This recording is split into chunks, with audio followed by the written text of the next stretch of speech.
What's up with it? What's up with it? It's your boy Daddy Cree back with another rendition of Man Look the Talk Show in association with Ridin Podcast, man. Before I even start, thank you, crowd. Thank you, crowd. Thank you, people. Before I even start, I want to say Ramadan Mubarak to all the Muslims out there in the world. Inshallah that your fast be blessed, that you make it through the 30-day fast that we have, man, and that you come out better than you started the Ramadan yourself. This year's Ramadan, that you become a better person, man, that Allah forgives you for all your indiscretions, and that you be blessed, man, and that you receive all that you want and all the help that you need. Also, to the Christian community, may y'all have a blessed Lent, because I know that's also going on at the same time as Ramadan is fall through. So God willing that y'all have a blessed Lent, man, and that in the same gratitude and the blessings I hope befall y'all, and that you attain your goals, and also trying to become a better human being and things of that nature. And also to the Asian community, that it's the lunar New Year or something like that. You know what I'm saying? Same thing goes to y'all. I don't know how many years, or if there was ever a time that Lent, Ramadan, and the Asian uh community, uh I guess, like, coincide with each other. You know what I'm saying? So shout out to all three of those communities, man. Especially for myself, my Islamic community, man. And I hope that y'all have a blessed Ramadan. But on to the next note. If y'all I sat down with Fat Man the Boss on this Sit Down with a Boss podcast, and I was questioned. He asked me a question if I felt like, you know, the black community should get involved in the ICE protest. You know what I'm saying? The community, not just certain people, but as a community. And I'm gonna be honest. I told him no, man. You know what I'm saying? And some people might have looked at my saying no in the wrong way. You know what I'm saying? I also went through. There was a little discussions and back and forth doing the thread in that clip that he showed. You know what I'm saying? And I wanted to clar not only clarify some things, but show things that happened prior, dealing with these two, the black community, the brown community, or the Latin community, or the Hispanic community, however you want to phrase it. You know what I'm saying? Things that happened prior to that, and why, majority of black people are, standing down on this situation. People think it's because, oh, they're Latino, or the Mexicans, or yada yada yada, whatever per se. But that's not the truth, man. It's deeper than what y'all think it is. You know what I'm saying? And eventually, through today's podcast, we'll get to that. Once again, I'm here to clarify some things, but I'm also here to share some facts. You know what I'm saying? Not my feelings, or what I may have perceived, but I'm here to share facts, man. Facts that had been around long before our time. You know what I'm saying? Before we were, a lot of us were even born. You know what I'm saying? Especially during the civil right movement. You know what I'm saying? Um, During the civil right movement, man, the black community didn't have nobody to stand with them. And you gotta understand what that civil right movement brought, when it was actually when these rights were actually passed. You know what I'm saying? The only people that was outside with black people were the white people, who felt that civil rights were mandatory and were needed for the black community, because of everything we've been through, from slavery down to when slavery ended, and they came with the Jim Crow laws. You know what I'm saying?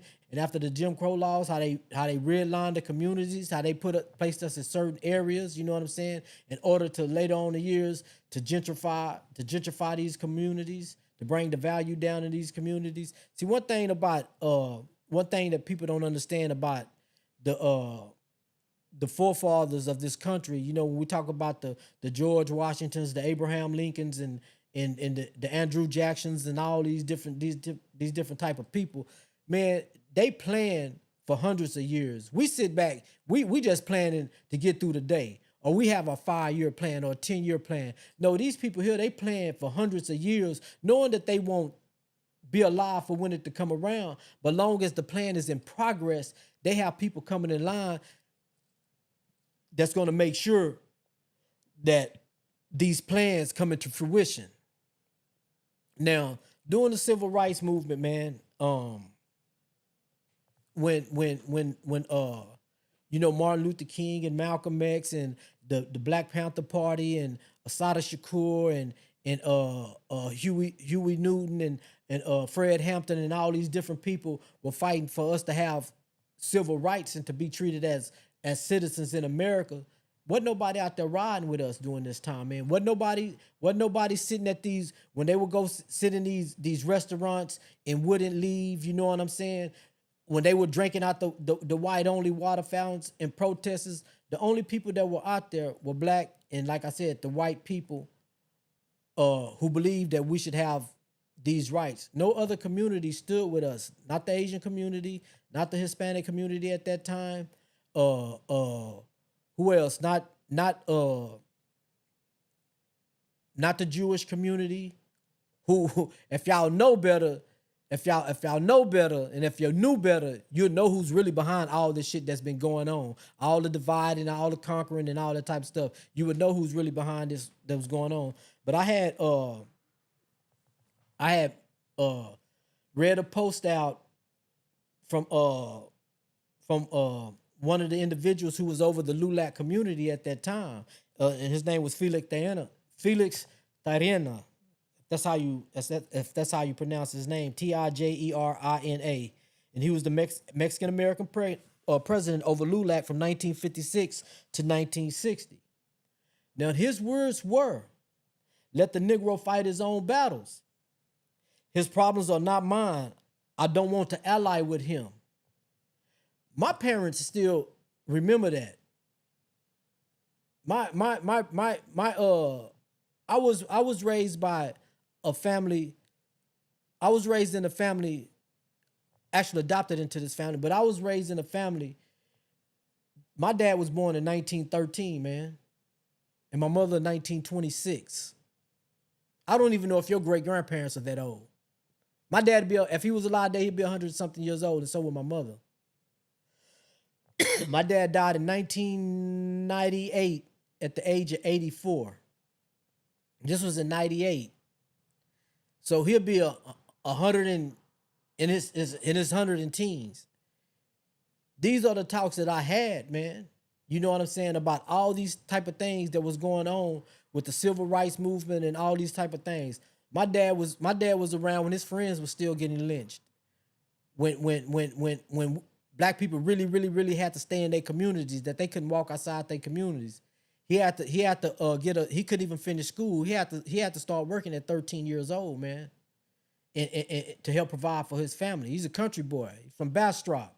If anybody know where that's at, you know what I'm saying? And my mother, that was born in 1926, who raised me, she was from Robstown. If anybody know anything about that, and they remembered these things. They remember these quotes. They remember these sayings. You know what I'm saying? By people who wasn't willing to fight for the rights of human beings in the United States. And y'all got to remember, man, when black people fought for civil rights and people got these opportunities, it didn't just happen for black people. It happened for everybody.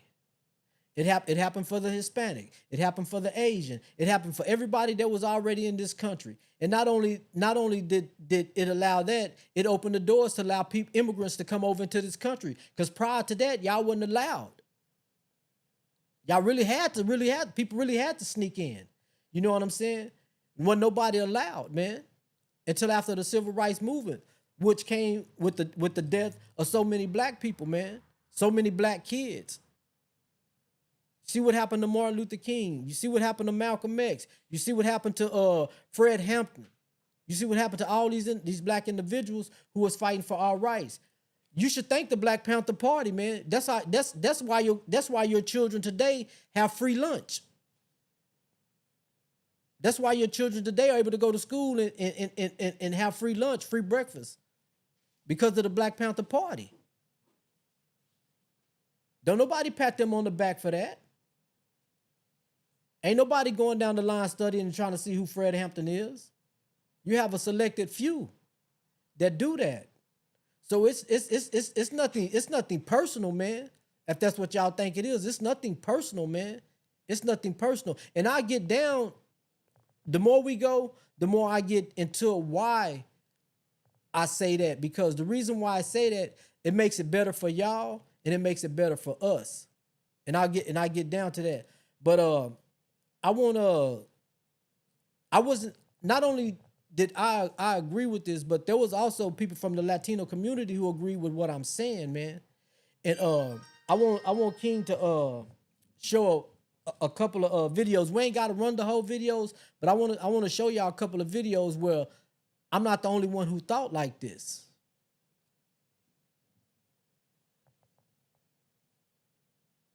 Reporting live from Hypers Club in Atlanta for Hype Plus News, I'm John Abba.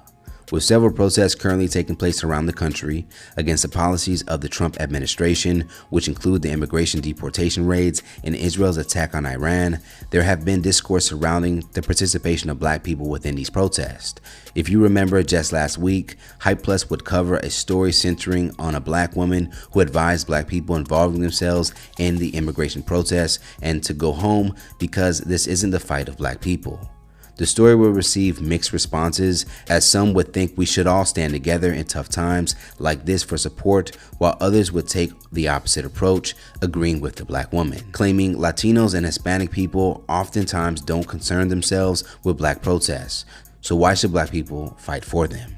Well, interesting enough, there are some Hispanics that feel the same way. News outlet Empowered Press would post a video on their Instagram page which shows a Cuban host speaking out in support of black Americans who chose not to participate in the immigration protest, even going as far as saying she doesn't blame black Americans for not joining in because the Latino community hasn't done anything for the black community. Going to save the Latinos, and I clap for the African American community that has not come out because it is not. I do. We didn't do shit for them. I get it. I get it. But I don't. Me and you support, but in masses, we didn't support anything that was going with them. Latinos look at Cubans specifically. I'm not gonna talk about any other community because I'm not part of that community, even though I'm a Latina with them. Cubans talk shit about African Americans. It's true. Cubans did not support African Americans. Cubans think that they all victimize themselves, of this, all of that. The host would go on to explain how the black community usually stands alone when it comes to protests and fights for justice and equality. She would say true solidarity means showing up consistently and not just when it's convenient. She would even end her comments by saying that the Hispanic community should kiss black people's ass. African Americans are the only ones that are going to save your asses, Latino. So you better start kissing. If you're gonna kiss some ass in this country, you better kiss some black ass. Several social media users would go on to agree and hopped into the Instagram comments in order to voice their opinion. One black user would simply write, "We are not everyone's savior," while another social media user would agree with the video, echoing her same thoughts. He wrote, "She's speaking facts. When we were out protesting, no one marched or fought alongside us. We're tired. So we're sitting this one out. It's unfortunate because we always support and defend everyone, but we never get the same energy in return." Now, there were some social media users who reacted to the video without watching completely, which caused some viewers to assume.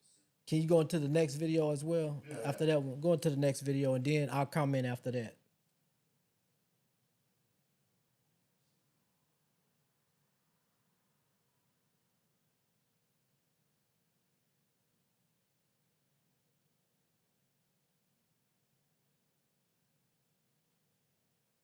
The other day, I was involved in a very spirited conversation about the whole ICE situation. And the conversation went toward, well, who's really asking Black Americans to get out there in the streets and help, people protest against ICE? And I said, well, I have a niece who was asked to go out and participate in the protest. Now she's away in college, and some of the people she goes to school with are not Black. And they were like, come on, let's go, let's go. So she called me to ask my opinion. I said, absolutely not. You stay your little Black self at home, right? You don't need to be out there. Let them fight the system because it's their system. If they want to tear it down, you let them do it. But nah, I said, because you are going to be the number one target out there. See, because for them, it's performative. They're just, it's cute, right? And then they can go back and live the lives that they're living. But for you, nah, it'll be a whole different story.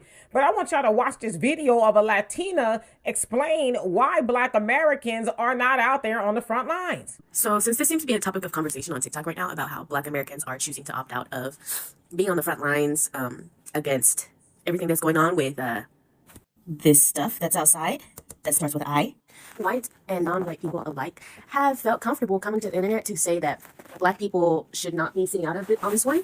And I want you guys to really think about what you're saying, because Black people have never had the option to opt out, and they are not really opting out now.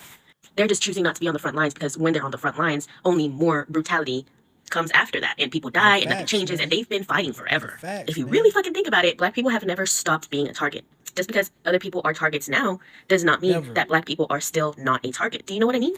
Don't you think if they could sit this out, that they would sit out police brutality too? Also, they have, like I said earlier, they've been fighting this fight for a long time. And guess who didn't care?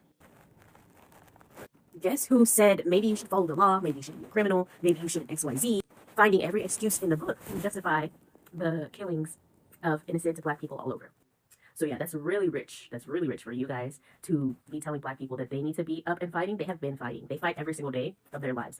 When they go outside, there is no guarantee that they are going to be safe from police brutality or just any type of brutality from the government, like in like the prison system, like the judicial system, etc. These are all things that they cannot opt out of. So as you saw there, she says, yeah, we've always been out there, right? And it's not that we don't want to be out there. We're tired of really fighting for everybody else, but we're on the front lines for us now. And that's the beautiful thing about what's going on. See, a lot of y'all are mad at the Trump presidency. And listen, I don't like what he's doing. I don't like a lot of the stuff he's doing. But the one thing I like is that he is forcing the eyes of Black Americans open, because we weren't really having a delineation conversation. And I'm talking about the delineation where we're focusing on us, not, hating on everybody else. I ain't a part of that delineation movement. But now we're really starting to see things for what they are in regards to how people see Black Americans, right? Whether it's politicians and other races. And as she said, even her own people. Okay. Shorty said exactly what I was going to say in the end. You know what I'm saying? About us getting involved. I had told Fat Man prior to that interview that I had, I said Black people needed Trump in office. Even though as a community, we voted for Kamala Harris. But we needed Trump in office so we can realize how much we really need each other. Because with everything that's going on, and I hope it's as a Black community, like we really take a look and quit treating each other the way we treat each other, in order for us to be better as a community, in order for us to move on as a community, in order for us to stop with the violence towards each other, you know what I'm saying? The disrespect of our women, the disrespect of our men towards each other within this community. But going back to what the woman said, what nobody out there on the front line with us, man. With my father and his partners and stuff like that. My father fought in World War II, bro. He was born during World War I. He fought in World War II and came home a nigga. Could you imagine, bro, coming to fight for this country to be treated as a human being, and to come home and you still a nigga? You still can't go in the white white only restaurants. You still can't eat drink out of a white water fountain. You still have to walk down the street with your head down. You can't look at no white person or you'll get killed. These are the things that was happening with the black people. Now I know that you know, there were quite a few signs that shoot had everybody race on there. You know what I'm saying? Shoot, sometimes they would let the dog into the store before they let one of us into the store. Black, brown, or Asian, or even I think it was Irish, even the Irish. You know what I'm saying? Until they decided they wanted to be Caucasian. You know what I'm saying? And how could I say cosplay as Caucasians? You know what I'm saying? Even though they are to me, but I think even there was dissension amongst them as well. And what a lot of people don't understand is that if black people get involved as a whole, I'm not saying there's some out there, because I done seen videos where black teachers wouldn't allow ICE agents into their classrooms for trying to pick up some immigrant child, or a child whose parents were immigrants or something like that. They wouldn't even let them come into the classrooms or anything like that. But I want y'all to understand that when it comes to us, this shit is just bigger than us out there protesting, man. I had asked Chat GPT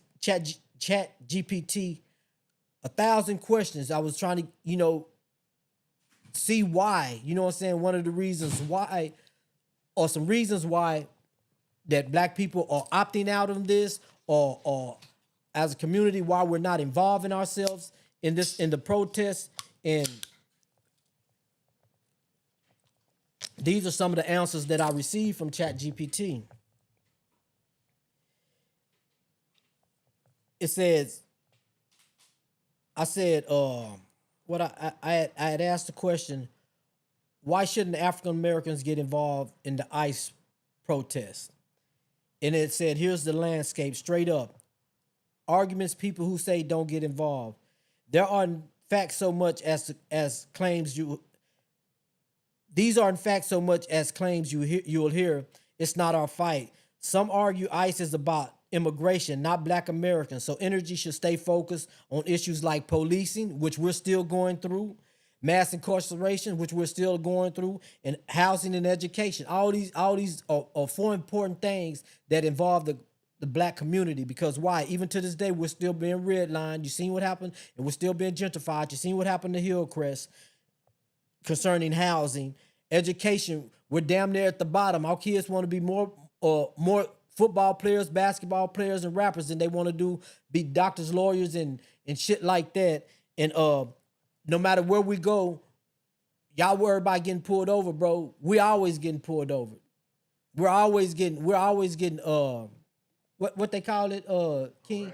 Harassed, but profiled. We're always getting profiled, bro. No matter where we go. No matter where we go to this day, we're always getting profiled. And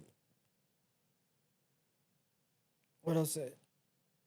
And yeah, policing, mass incarceration, housing, and education and shit. You know, I did a thing in prison that was called from the plantation to the projects to the penitentiary, man. You know what I'm saying? We are that conduit for them.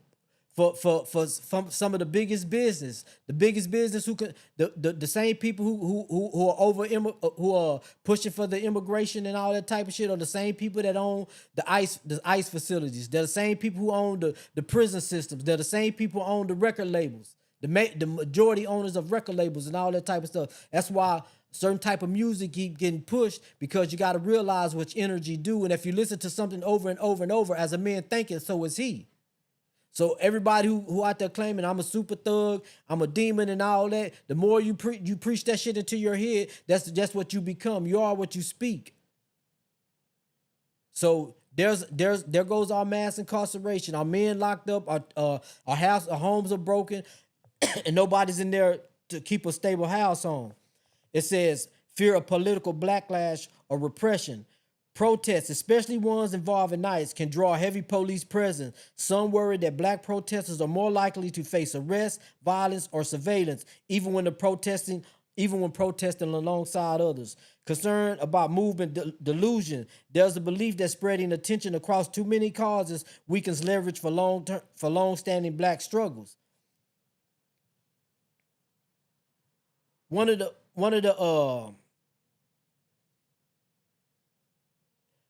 the main things that people don't like realize that what happens with the black community, because ChatGPT asked me, why did I ask that question? I can't believe the thing asked me that. And I told her, I said, the reason why I asked that question, because black protests often end in black death, man. We're always losing lives in protest. We have a history of it. Anytime we have stood against the system of oppression, bro, we've died for it, man. And my question was, are the Hispanic community, the Latino community, are they willing to die for this cause, man? Are y'all willing for these people to be able to stay over here, have a constructive and conducive life? Because black people done it more times than often, more than even needed or wanted, man. And when I asked this question, ChatGPT said, "You're not wrong. You're not exaggerating. That fear comes from a history, not imagination, man." It says, when black people protest, the risk calculus is different from everybody's. It says from slavery patrols, civil rights marches, COINTELPRO, Ferguson, George Floyd, Cop City, there's a long documented pattern where black protest is treated as a threat to be crushed, not a grievance to be heard, and yes, sometimes ends in black death. So when people say what you just said, what I hear is, we know how this country responds when our voice is raised, man. I'm conscious of this. I'm aware of this. I know what happens when black people come out and protest against things. Why? Because I'm black. I watched this firsthand for myself. I've got the stories from people who were born in 1913 and 1926, all the way to people who were born in the 40s, to people who were born in the 50s. My brothers, my uncles, even the OGs, the older cats in our community. I've always been conscious of this as a young kid. I always tell my partners, your mama was born in the 60s, on the 50s. They talks wasn't like my parents' talks when they was talking to y'all. My talks were different. I had different type of talks. I had talks of lynching. I have talks of coming from World War II and still can't get a job and still a nigga. We're always, as black people, I had made a post, man, some years ago called post-traumatic slave syndrome, and there was people in the comments that were laughing, like talking about there's no such thing. You know what I'm saying? But the thing is, y'all don't know what post-traumatic slave syndrome is. It's the stories that it's part of the stories that we continue, that come from our ancestors, that was told to our great-great-grandparents, that was told to our grandparents, that was told to our great-grandparents, that was told to our grandparents, that was told to our mothers, that was told to us. We always live some life of trauma, be it through stories or real live action. We're always told in the black community, when you leave this house, this is how you need to act. This is you need to be careful when you're around these type of people or on this side of town. People are not going to treat you the same. And we're still living that today, man. You can say what you want to, but we're still living that type of life today, man. While everybody else, I don't like the fact that, because I've been on this ICE thing watching videos and everything. I don't like the fact that they running down on little kids, man. I don't like the fact that they are taking a lot of hardworking civilians from here. You know what I'm saying? I don't like the fact that families are being separated. I don't like the fact that little kids got to see their parents or somebody, the mother or their father, snatched away from them, man, and then sent to a holding facility, and they're there for months. Some of those holding facilities are worse than the penitentiary. But still, it's not our fight. And what people are failing to realize, I know you're Hispanic, I know you're Mexican. Right now, you're going to be profiled. We've been going through the profiling. Now you're going to be profiled. When you get pulled over, they're going to check you and see if you're an illegal immigrant or you're not, or you're a United States citizen. Man, we ain't even getting checked to see if we're legal immigrants. We're just getting harassed and profiled because of our skin color. Now you get to understand and see what it feels like to be black, man. And in that alone, that right there alone should make people, okay, when there's a situation, let's come together as a whole.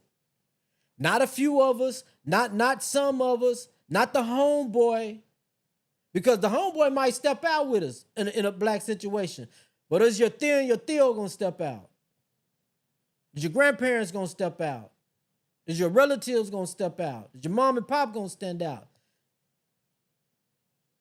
And those are the questions that needs to be asked. Or as the community as a whole gonna step out? Because you see what the woman just said about the Cuban community. And you know who? And check this out. You know who gets deported the most? Let me go here for you. Let me go here for you because it was a question that I had asked.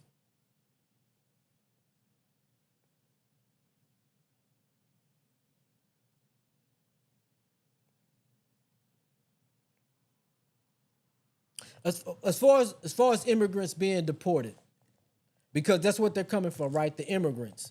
They're coming for people who are illegally over here or who haven't got their paperwork or whatever, whatnot. That's who they're coming for, right? The people who get deported the most or the highest number of immigrants are black immigrants. People from Africa, people from Haiti, people from Cuba. These are the people who get deported the most. You can go Google that. You can go look it up. You can go look at all that stuff, man.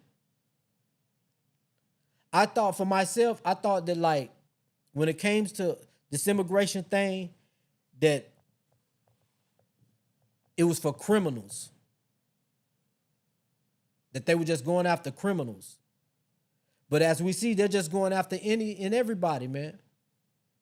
Any and everybody, if you're an illegal immigrant. But what they made a notice of, and y'all got to pay attention, man, of what's going on.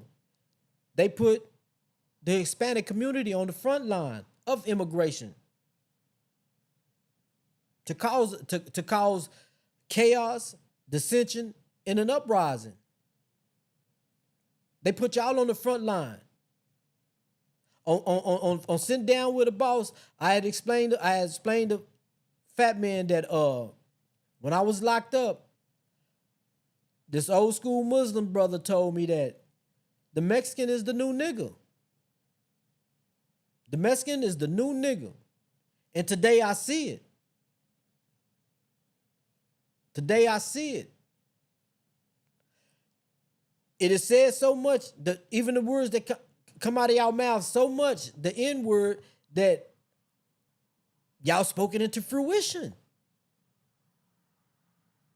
Y'all literally spoke it into fruition. The old school essays from my era, man, growing up, they would never want to be called a nigga. And not only did they never want to be called a nigga, they would get on us about even using the word sometimes. Man, why do you say that? Why do you call yourself that? You know, for us, we always take a bad situation and flip it to where for us it's good to get away from the belittlement of the world. You know what I'm saying? Or the talking down of the world. We know how to turn bad into good for us, but it's always for us. It's not to be exploited. Now the N-word is so exploited that everybody calls themselves niggas. White kids, Asian kids, Hispanic kids. When they arguing and they talking or they popping their shit, that's who they say they are. And I've been saying so much that what that brother told me is true. To me, the Hispanic is the new nigga because right now y'all are going through it. But at the end of the day, it's the immigrant. It's not the American-born Hispanic or Latino that's being deported. It's the people that's from across the borders. And these borders go all around the United States, whether you're from Africa, whether you're from Mexico, whether you're from Cuba, wherever you're from. But you know who's not getting deported? That are also immigrants? Do I have to say?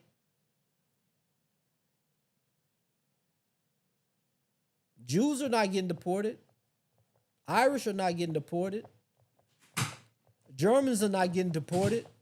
Hell, they brought 200 and some, if I'm not mistaken, they brought 200,000 Afrikaners over here from Africa.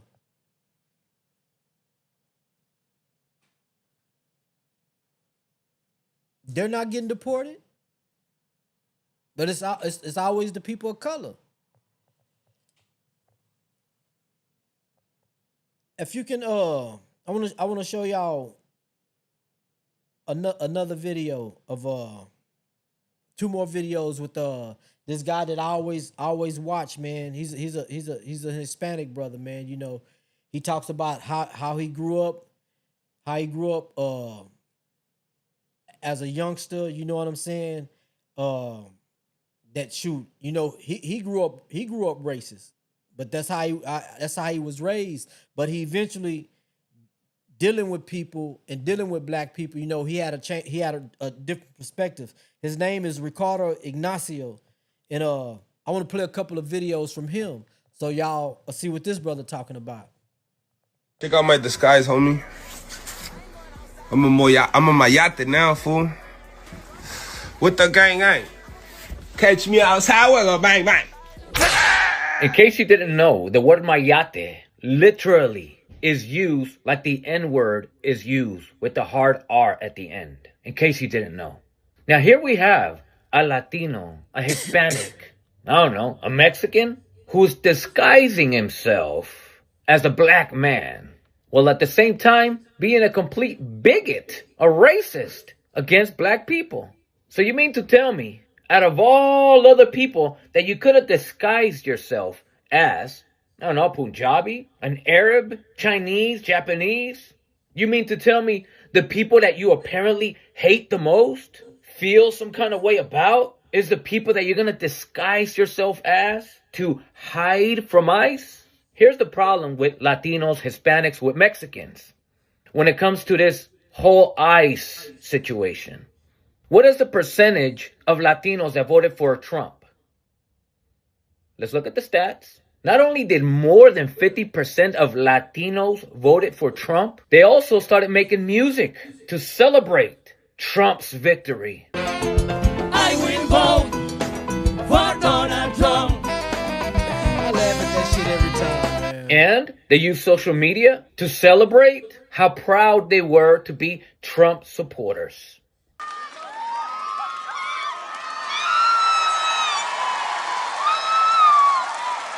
That's crazy. You gonna get into that? Where are you from? I'm from Colombia. Colombia. I'm Hispanic. Huh? I'm Hispanic and I vote for Mr. Trump. We vote for Mr. Trump. Yes, Mr. Trump. We love you. And after Latinos as a collective helped Trump win, now you started seeing ICE raids, all these Latinos, these Mexican people dragged out of their workplaces, out of their vehicles, violently shoved into trucks, and escorted the hell back to where they come from. And if that ain't enough, you start seeing that a lot of these ICE agents, they're also Latinos, Hispanics. A lot of them with thick accents. And then to make it worse, you see all these Latinos, Hispanics, Mexicans going to social media complaining about injustice, discrimination. You voted for this. And after you voted for this, then you join ICE to help them get you and your family the hell back to the countries that you come from. And you know what's crazy about this? Some of these Latinos have the audacity to use social media and talk about where all the black folks at. Why aren't black people coming over here to support us? You voted for this. And after you voted for this, you then join ICE to help them escort you the hell back to your shithole countries.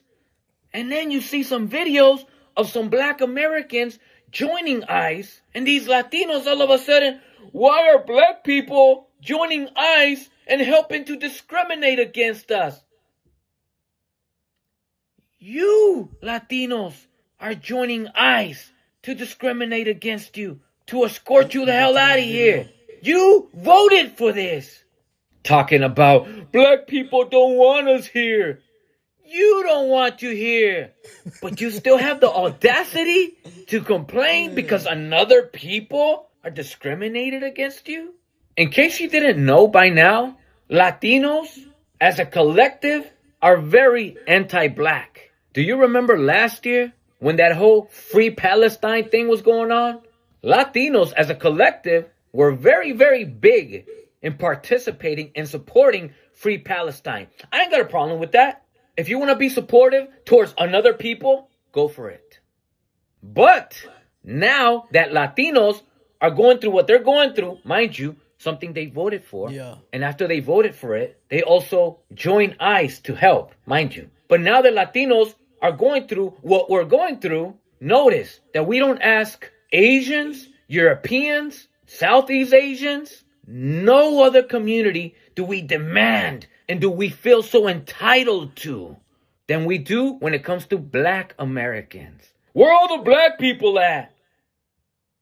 All the black people? They already casted their vote. So where are all the black people at? I don't know. At home resting? But never mind where all the black people at. Where are all the Palestinians at? Boy was spitting facts, man. Boy was spitting them facts, man. I'm always on this page, man. I'm always on this page. Ricardo Ignacio, y'all gotta follow him, man. Y'all gotta follow him.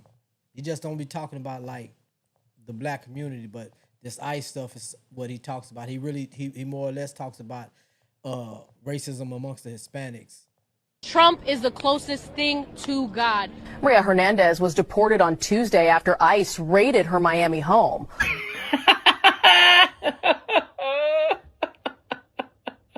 Hey, Latinos for Trump, I got something for you. Check this out.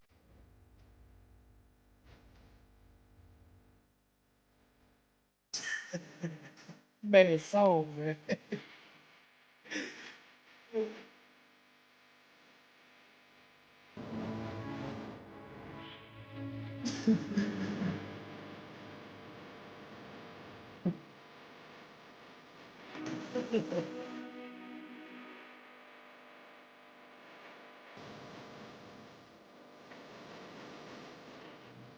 Hey, she made that song about Trump. I gotta ask the 40. I'm Hispanic and I vote for Mr. Trump. Many Latinos that didn't vote for Trump have to pay the price for the Latinos that did vote for Trump. And that's the reason why I celebrate. Oh, Ricardo, but they have a family. They voted for this. I just want to show that little bit, man. I just want to show that little bit, man. Now understand this. Understand this. Black people went out and voted for Kamala Harris, man. Majority of black people went out and voted for Kamala Harris, man. 60, if I'm not mistaken, 64% of his 62 or 64% of the Hispanic Latino community voted for Trump, and 54% Hispanic men voted for Trump, and 54% of Hispanic and Latino women voted for Donald Trump. When we talk about we showed up for the United States, for the people of color, we showed up, bro. We showed up. The Black America showed up. Black America showed up. But one of the main reasons I know that Kamala Harris wasn't voted on by the other communities at a high rate, one, because she was a black woman. I know this. I know this. Maybe if it was Michelle, maybe. But Kamala, I know what it is, man. And like he said, the situation with ICE and all that type of stuff, that's on everybody else's hands, man. Because during the election, we showed up. As a community, we showed up. And Trump, to me, I ain't gonna lie, Trump a nigga to me. You know, Trump is your everyday nigga that's on the corner, man. Your everyday hustler that's on the corner. He's the plug, man. You don't do what I say, man. You know what I'm saying? I got to get rid of you. Or I'm going to promise you this shit and I ain't going to never come through. And then, too, we fall so much into like this Republican and Democrat shit that nobody really be looking at the big picture, man. You know what I'm saying? You gotta understand why, like, the Democrats be opening the doors to the to the borders and stuff like that, man. They don't give a, and I'm talking about the officials. I'm not talking about like the people. The people, you know, we're all blind when we're playing this in this political field. But I'm talking about the people that are in the offices and stuff like that, man. We're all sheep to them, man. We all get used to them. We all get used by them, man. We all do. They let majority of these immigrants in for the vote, bro. So they can get the votes that they need, because they know if all these immigrants aren't in here, man, America's predominantly a white country, and majority of white people gonna vote Republican. So they need these extra people in here to use. They don't give a damn about us. I'm not saying the people, the ordinary people, because majority of us are all blind. You know what I'm saying? We go vote because our parents vote Democrat, or because our parents voted Republican. How many of y'all don't? I wonder how many people know that the black community used to vote Republican. That we started the Black Republicans here in Texas, Black Republican Party. How many of y'all know that the Ku Klux Klan started the Democratic Party, and they used to run around killing black and white Republicans? How many of y'all know that, if I'm not mistaken, that Martin Luther King, they got locked up in Selma, and they asked one of the presidents to get them out of jail or something like that, and he didn't. He refused to, so they called Robert Kennedy. One of the pastors called Robert Kennedy, if I'm not mistaken, and he got them out of jail. And ever since then, when that pastor said that if you get them out of jail, we're gonna vote the Democrat, and this was like back in the 60s or something like that. Majority of black people flipped the script and started voting Democrat.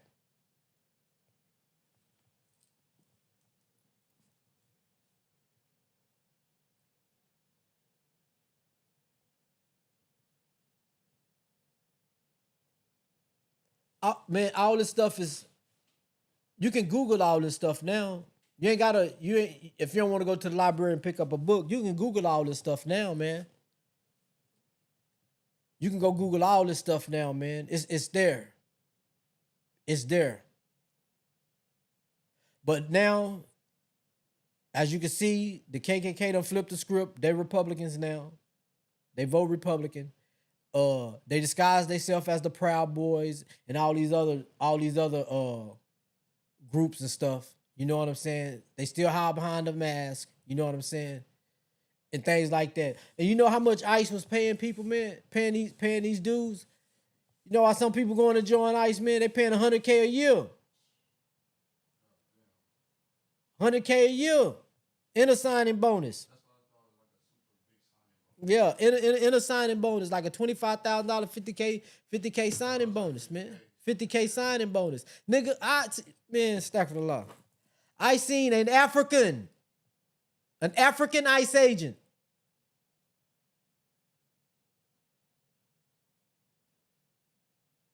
I seen a white dude call I think it was a black ICE agent, a house nigga. He said, "You a house nigga." White dude told him that, man. I say, man, I got people on both sides. Some who don't agree with ICE and some who agree with ICE, man. My relative way up there in Virginia, I think, what more than that, in Virginia or North Carolina, something like that. Virginia, I think in North Carolina or Virginia, somewhere like that. You know, he went to shit with ICE, man. You know what I'm saying? And he said it ain't about black or brown. It's about illegal aliens, illegals. You know what I'm saying? And that's what he's supposed to be deporting. And once again, like I said, nobody is comfortable. I don't think some human souls are. Some human souls are just evil. But I, for one, I'm not comfortable with little kids getting snatched up off the streets. You know what I'm saying? Little kids get snatched away from their parents, running up in school. Man, look, ICE, what's the smoke flash or whatever they call a church. They went in the church and got a flashbang. And they went in church and got a Jamaican lady up out of there. She had been in the country for 30 years. They ran up in a church. Man, Trump ain't doing no plan, man. But say, man, y'all need to go holler at your relatives, man, because the Hispanic and Latino community helped put him in office, man. Black people didn't do that shit. Stack for the law. Black people didn't do it, man. And this is why a lot of us are standing down, man. This is why a lot of us are standing down. And not only that, is because, like I told y'all, if we were to just say, if we were to just say come into the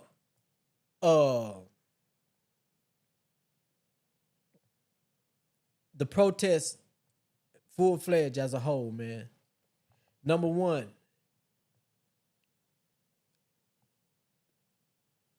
security is going to be beefed up. Police is going to be beefed up, man. If a couple of blacks die in these protests, y'all know how we get when we die, man. Y'all know how we get when we die. We're going to tear some shit up. And do y'all want this for a protest? Do y'all want this a part of y'all protest? Not for a protest, but a part of y'all protest. Because security get beat up and we get handled more aggressively than anybody else, man. We get handled more aggressively than anybody else. If I'm lying, prove me wrong. Go do your research. If I'm lying, prove me wrong and go do your research like I've done. If you find me to be a liar, I will come right back on this platform and apologize for being a liar. And then ask yourself this. How many of y'all went out there and joined these protests? Or are you sitting at home too, complaining?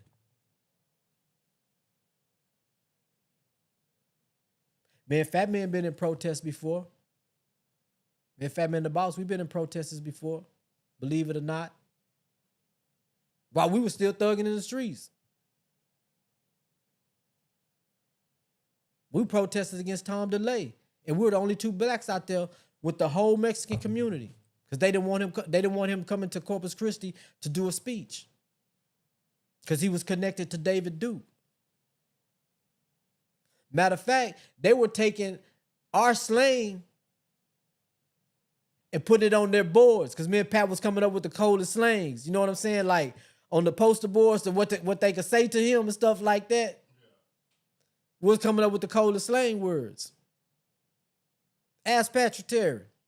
Ask Fat Man.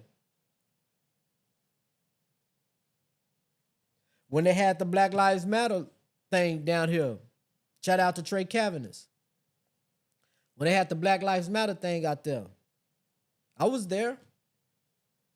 I got one of the a iconic picture taken out there, and I took a bunch of pictures.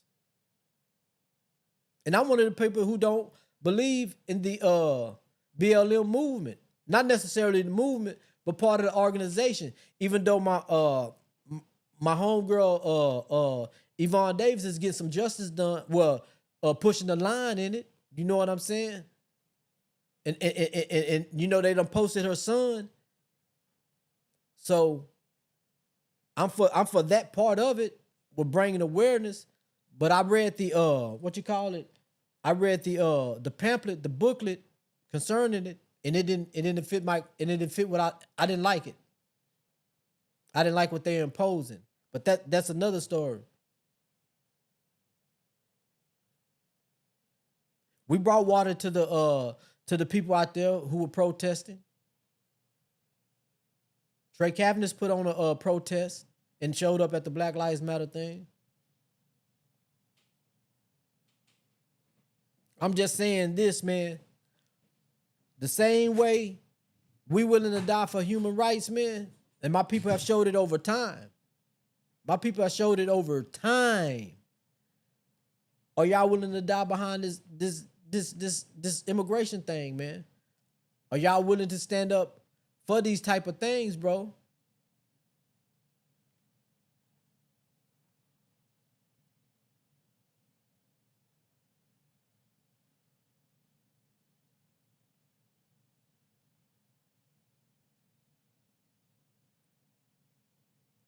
I'm just saying, man, nothing was ever won without bloodshed, man. From wars to the establishment of this country to people having civil rights, man. If it can come to a time to where, you know, that our voice is important enough to where the elite start to listen and to take heed, or it comes a time that's collectively we can start voting for who fits the narrative for the people. For the people. Not for selfish reasons. Not behind skin color or nothing like that. But who is best fit for the people, man. And we can come as a whole. Then we can move mountains, man.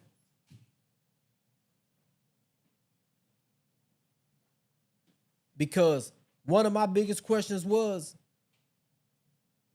is anybody willing to be on the front line for us, man? When Trayvon Martin got killed, they were making Skittle memes, laying out on the ground with Skittle packets by their head, man. When George Floyd died, people was doing I Can't Breathe videos.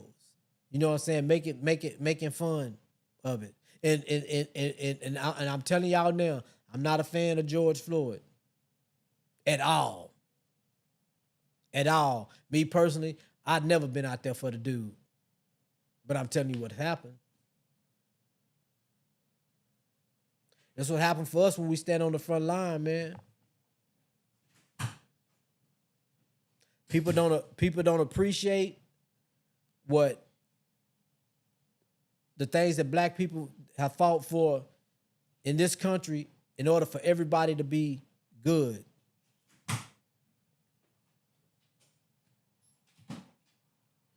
And when we was having this discussion on Fat Man the Boss, they kept bringing up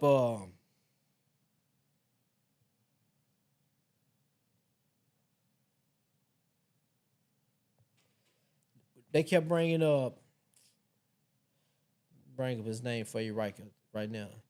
Vicente Ramon Guerrero Saldana. You know, I think he was the second president of Mexico. He was Afro-Latino. He was half black. He was half black, and his if I'm not mistaken, his dad was half black and half indigenous to Mexico. I'm more than sure. I think his mom was Mexican or Hispanic, and he had a mixture. Now he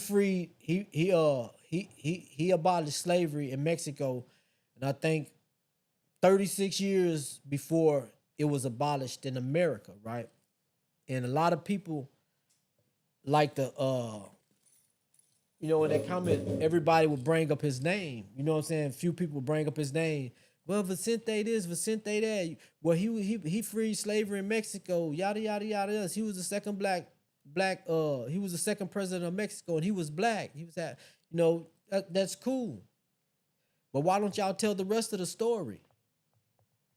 Because I've been knowing. I just was waiting for somebody to say something. I said I just hold out until I get to the podcast. Nobody, and ain't nobody said nothing. Did Vicente presidency last long? Nope. His presidency did not last long. What happened to him? What happened to him? They Martin Luther King'd him. They Malcolm X'd him. He was assassinated. By who?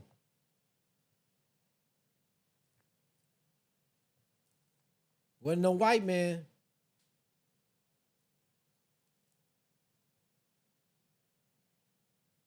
He didn't even get to last long as in his presidency. I don't even know if he made it through a whole year.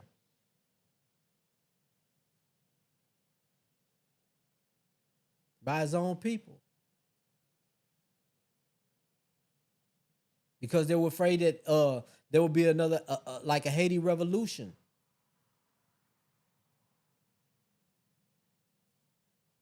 I knew he was assassinated, but I didn't know that part until I also went and looked it up. Well, I seen this one lady's video, and she kind of explained it. If you don't mind, King, could you go to that video so she'll explain it better? But bro was assassinated. Meet Vicente Guerrero, Mexico's first black and indigenous president. Vicente Guerrero was born in Tuxtla, Mexico, to an Afro-Mexican father and an indigenous Mexican mother. Guerrero took office in 1829, making him Mexico's first black and indigenous president, and the first black president in all of North America. Throughout his military and presidential career, Vicente was known to fight against the oppression of indigenous and black Mexican people. He ultimately became known as the People's President and abolished slavery in Mexico before the U.S. in 1829. Unfortunately, after abolishing slavery, conservatives deemed Vicente uneducated, unfit for presidency, and they were worried that he was going to start the next Haitian Revolution. Conservatives were so shook, they had Vicente murdered and executed without trial. His own vice president betrayed him. Early historians attempted to downplay the fact that Guerrero was a man of African descent. But now we know the truth. Vicente Guerrero was an abolitionist, a revolutionary, and the first black president in not only Mexico, but all of North America. And Martin Luther King, the brother, man. So, I know that y'all kept bringing his name up, but Y'all didn't go into full detail. Just go into full detail, man. Say what really happened to that brother.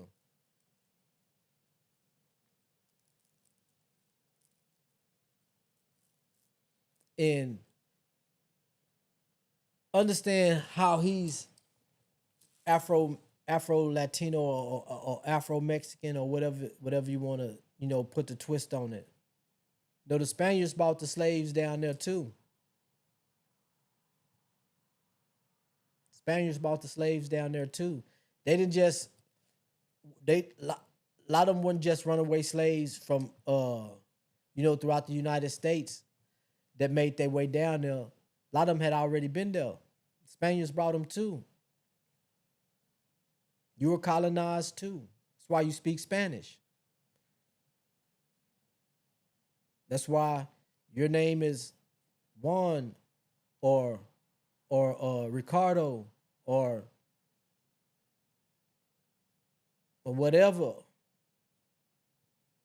Because you were colonized. Spaniards are Europeans too.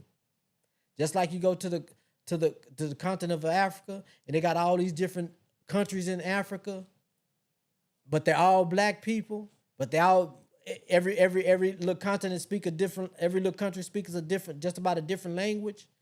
Same thing with the Europeans. You got British, you got Irish, you got Dutch, you got Spaniards, you got Italians. They're all European. Sicilians. They're all European. They just speak different languages. So the European came down to Mexico too. And colonized the country, changed y'all names, took away y'all faiths and religions, and gave you theirs. And a lot of Latinos, light-skinned Latinos, you're more Spaniard than you are indigenous. That's why your skin's so light. You're more Spaniard than you are indigenous to the land. And that's why some of y'all cosplay as white people in America. Because you hate being Mexican that bad.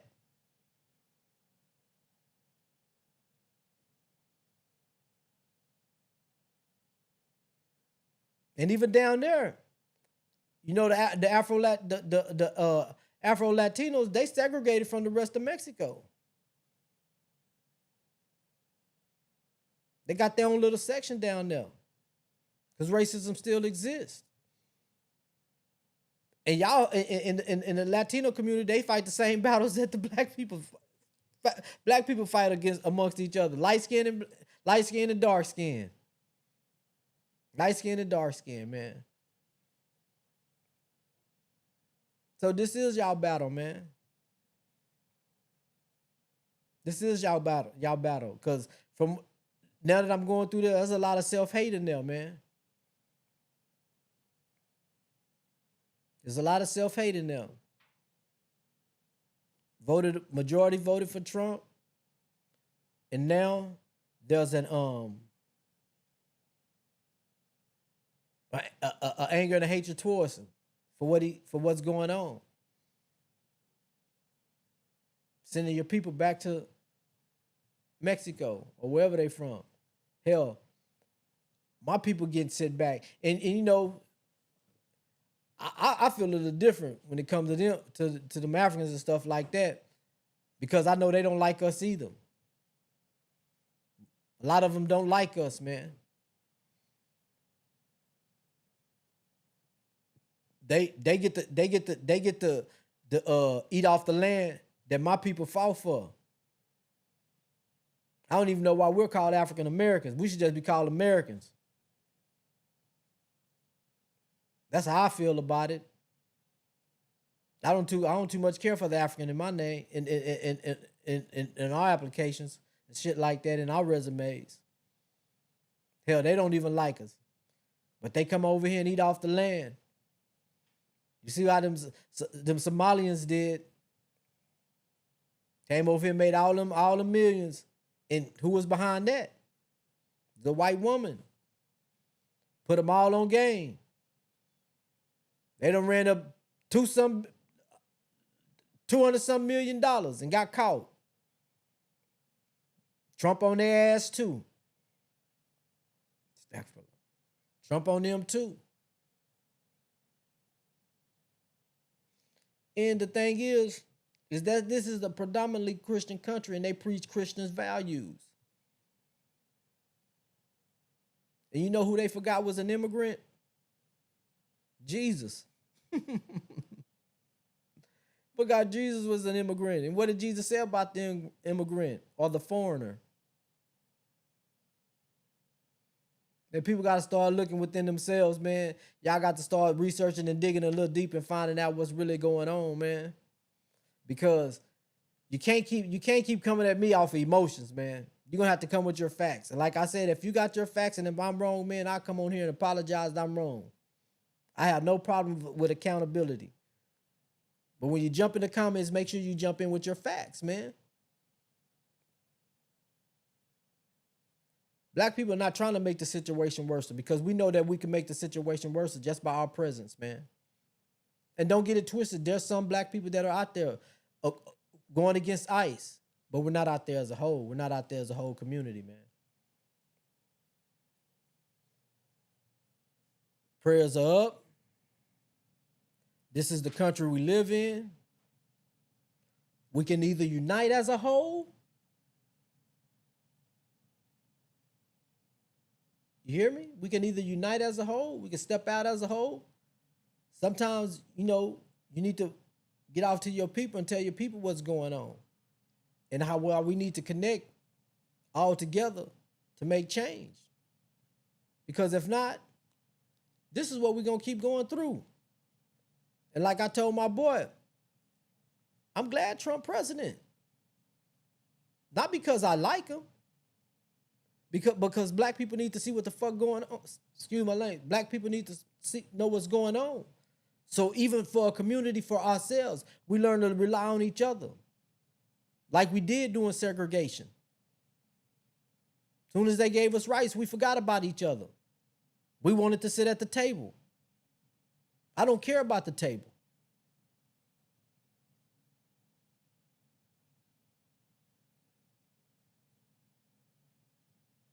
Anytime we build stability in our communities, they came and destroyed it.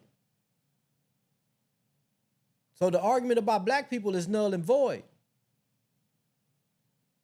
Anytime we've done something, they destroyed it. America has destroyed it.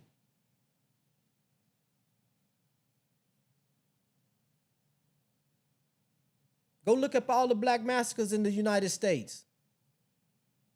Why? Because we were self-sufficient. We didn't need nobody.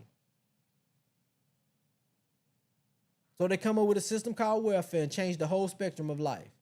They come with integration, change the whole spectrum of life for the black community.